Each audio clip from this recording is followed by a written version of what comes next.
All right, so the first look at DC's new Lantern series is finally here, and it looks like a gritty, down-to-earth crime story.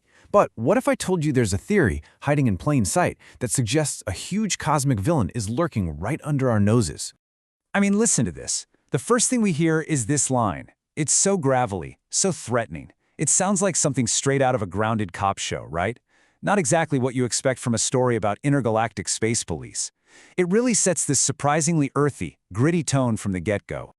And that really brings us to the first big piece of this whole puzzle, because everything about this show's setting and atmosphere feels completely different from what any of us Green Lantern fans were expecting. Yeah, I mean, look at this. This shot just perfectly captures that disconnect. We all know Green Lanterns, right? They're these cosmic heroes, patrolling the absolute furthest reaches of space, fighting aliens on crazy distant worlds. And yet, this show seems to be set entirely on Earth, in the American Heartland, of all places. That is a huge and really unexpected choice. And look, this isn't just a vibe we're all picking up on. The creators themselves have come out and said it. Their main inspiration is the dark, moody, and very, very human crime series True Detective. I mean, that tells you everything, doesn't it? It shows just how grounded they want this cosmic story to feel. Okay, so you're probably wondering, how does this all fit together? A grounded setting for a space cop story?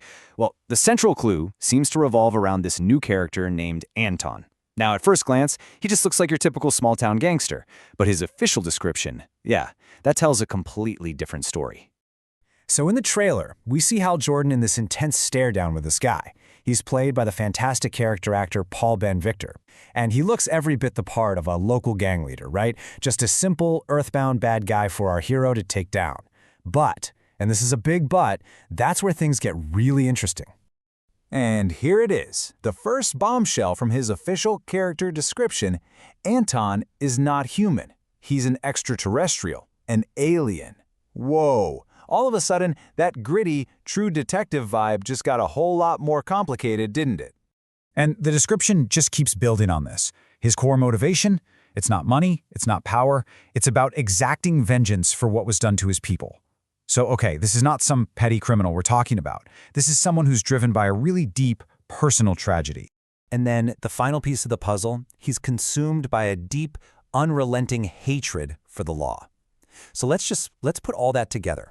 We have an alien hiding out on Earth, driven by vengeance for his people, who absolutely despises the law. Come on, for any Green Lantern fan out there, that should be ringing some serious bells. So it all just begs the question, right? If he's not just some small-town crook, who is he really? Well, hold on, because the fan theory that connects all of these dots, it's absolutely explosive. All right, let's connect those pieces. The theory goes that this whole grounded setup, it's not the real story. It's the perfect cover for one of the most brutal and powerful forces in the entire DC cosmos. The whole thing, the entire theory, it boils down to one single powerful emotion: rage. And I'm not just talking about being angry. I'm talking about a cosmic, all-consuming fury. The kind of rage that you can literally weaponize across the entire universe. And there it is. That's the theory. That this seemingly human character, Anton, is actually Atrocitus, the founder and leader of the Red Lantern Corps, in disguise. Think about that. A being of pure cosmic fury, just hiding out in some small town. And hey, just think about the title for a second. It's not called Green Lanterns. It's just lanterns, plural. That strongly suggests we're going to be seeing other colors from the emotional spectrum. That feels like a very deliberate choice, doesn't it? Okay, so for a big theory like this to hold any water, the evidence from the comics has to line up perfectly with the clues we have about Anton. So let's do it. Let's dive into who Atrocitus actually is. So first, a quick primer for anyone who might not know. Red Lanterns are not like Green Lanterns. Greens are powered by willpower. Reds, they are fueled by pure, uncontrollable rage. Their power is so visceral, they literally weaponize their own blood. They are brutal, they are savage, and they are absolutely terrifying. Okay, now look at how Atrocitus' profile lines up with what we know about Anton. He's a survivor whose entire race was wiped out by the Manhunters. He seeks vengeance against their creators, the Guardians, who also created the Green Lanterns. He literally forged his power battery from his own rage and blood. And, this is the big one, he has a deep personal grudge against Hal Jordan himself. Vengeance? Check. Hatred for the law, aka the Guardians and their cops? Check. It's a perfect match. So, what if this theory is true? Well, it has some really brilliant implications for the show. It means the writers are playing this incredibly clever game with all of our expectations. Just think about the actor Paul Ben Victor.